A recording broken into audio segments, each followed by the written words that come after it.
বদরের যুদ্ধের আগ মুহূর্তের ঘটনা। হুযায়ফা রাদিয়াল্লাহু তাআলা আনহু পিতাকে নিয়ে যাচ্ছিলেন, পথিমধ্যে আবু জাহেল আটকায়, কোথায় যাচ্ছ? হযরতে হুযায়ফা ডাকতে বলে, আরে আবু জাহেল, আমি মদিনায় যাচ্ছি, শুধুমাত্র নবীজির সঙ্গে সাক্ষাৎ করার জন্য আমি যাচ্ছি। কিন্তু হুযায়ফার এমন কথা, আবু জাহেল বলে, না না, তোমার অন্য কোনো কারণ আছে। হুযায়ফা ডাক দিয়ে বলল, না না, আমি শুধু নবীজির সঙ্গে সাক্ষাৎ করার জন্য মদিনায় যাচ্ছি। আবু জাহেল ডাক দিয়ে বলল, হুযায়ফা, তোমাকে তো যেতে দেব না, কিন্তু আমার কাছে যদি একটা ওয়াদা দিতে পারো তবে তোমাকে যেতে দিব।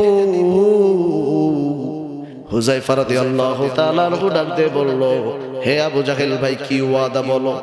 তুমি মদিনায় যাইবা ঠিকই, কিন্তু অল্প দিনের মধ্যে হয়তো রাসূলের সঙ্গে, মদিনাবাসীর সঙ্গে রাসূলের সঙ্গে আমাদের একটা যুদ্ধ হবে, জিহাদ হবে। কিন্তু হুযায়ফা রে, কথা দাও, কথা দাও, মদিনায় যাইবা ঠিকই, সাক্ষাৎ করবা ঠিকই, কিন্তু যখন যুদ্ধ বাজবে তখন তুমি মদিনায় নবীজির পক্ষ নিয়ে আমাদের সঙ্গে জিহাদ যুদ্ধ করবা না, তরোয়ার অস্ত্র তুমি হাতে নিবা না। হুযায়ফা রাদিয়াল্লাহু তাআলা আনহু আবু জাহেলকে এবার কথা দিয়ে দিলেন। এইদিকে আবু জাহেল হুযায়ফাকে আর তার বাবাকে ছেড়ে দিলেন, যাও যাও। এইবার হুযায়ফা রাদিয়াল্লাহু তাআলা আনহু মদিনায় চলে গেলেন। রাসূলের সঙ্গে সাক্ষাৎ হলো, রাসূলের সঙ্গে দিদার হলো। এর ফির কয়েকটা দিন পূর্বে, এর মধ্যেই আমার ভাইরা, আমার বন্ধুগণ, হঠাৎ করে আবার বদরের যুদ্ধের জন্য ডাক চলে আসে। ইসলামের প্রথম বিজয়ের যুদ্ধ বদরের ময়দান। এই বদরের যুদ্ধের ডাক যখন চলে আসে, সমস্ত সাহাবীদেরকে আল্লাহ নবীজি বদর সম্পর্কে, যুদ্ধ জিহাদ সম্পর্কে বয়ান করছিলেন, অনেক ফজিলতপূর্ণ আলোচনা করছিলেন। সমস্ত সাহাবীরা প্রস্তুতি নেওয়ার জন্য যে যার মতো চলে গেল। এইদিকে হুযায়ফা রাদিয়াল্লাহু তাআলা আনহু নবীজির কাছে আয়েশা চুপ করে দাঁড়াইয়া আল্লাহর নবীকে ডাক দিয়ে বলে, নবী গো, আমি একটা কথা আপনাকে বলতে চাই। আল্লাহর নবী ডাক দিয়ে বলে, হুযায়ফা, কি কথা বলবা? হুযায়ফা রাদিয়াল্লাহু তাআলা আনহু ডাক দিয়ে বলে, নবী গো, আমি যখন মদিনায় আমার বাবা এবং আমি মিলে আসতেছিলাম, প্রতিমধ্যে হঠাৎ করে আবু জাহেল তার দলবল নিয়ে আমাকে আটকিয়ে ফেলে, আমাকে বাধা দেয়, মদিনায় আসতে দেবে না। কিন্তু বারবার আমি বলেছি শুধুমাত্র মদিনায় নবীজির সঙ্গে সাক্ষাৎ করতে যাচ্ছি। হঠাৎ করে আবু জাহেল আমাকে বলে, আরে হুযায়ফা রে, আমাকে তুমি কথা দাও, মদিনায় যাইবা ঠিকই, কিন্তু রাসূলের সঙ্গে তোমরা এক হইয়া যুদ্ধ জিহাদ করতে পারবা না।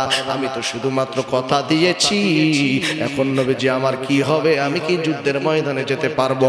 আল্লাহর নবী ডাকতে বলে, হুযায়ফা, তুমি যেহেতু কথা দিয়েছো, আর একজন মুমিন, একজন মুসলমান কথা দিও, কথার বরখেলাপ করতে পারে না, কথা দিয়া কথার অমান্য করতে পারে না, অবশ্যই তোমাকে এই ওয়াদা পালন করতে হবে। হুযায়ফা ডাকতে বলে, নবী গো, ইয়া রাসূলুল্লাহ, ইয়া হাবিবাল্লাহ, আমি হুযায়ফা, আমি তো মন থেকে কথা দেই নাই, আমি তো আমার মন থেকে এই কথাটা দেই নাই, শুধুমাত্র আসার জন্য কথা দিয়ে ফেলেছি। নানান রকম বাহানা করে, নানান রকম উদাহরণ দেয়, নানান রকম যুক্তি দেয়, কিন্তু নবী বলে, হুযায়ফা, কোনো কথাই তোমার কাজ হবে না, কারণ একজন মুমিন, একজন মুসলমান, এই মুমিন মুসলমানের জন্য জিহাদের থেকে একজন ব্যক্তিকে কথা দিলে সেই কথা রাখা তার জন্য উত্তম। হযরত হুযায়ফা রাদিয়াল্লাহু তাআলা আজ যুদ্ধের ময়দানে যেতে পারলেন না, রাসূল পারমিশন দিলেন না। কারণটা কি? কারণ হলো, ওয়াদা করেছেন, হোক কাফেরের কাছে, হোক আবু জাহেলের কাছে, মুশরিকের কাছে, অমুসলিমের কাছে কথা দিয়েছে, কিন্তু কথা মুমিন হিসাবে তাকে রাখতে হবে, যদি ইসলাম বিরোধী কোনো কথা না হয়। এজন্য প্রিয় ভাইরা, মানুষকে কথা দিলে কথা রাখার চেষ্টা করা, এটা মহৎ বড় একটা গুণ, ইসলামের বড় একটা অংশ, ফজিলতপূর্ণ কাজ, কথা দিয়ে কথা রাখা।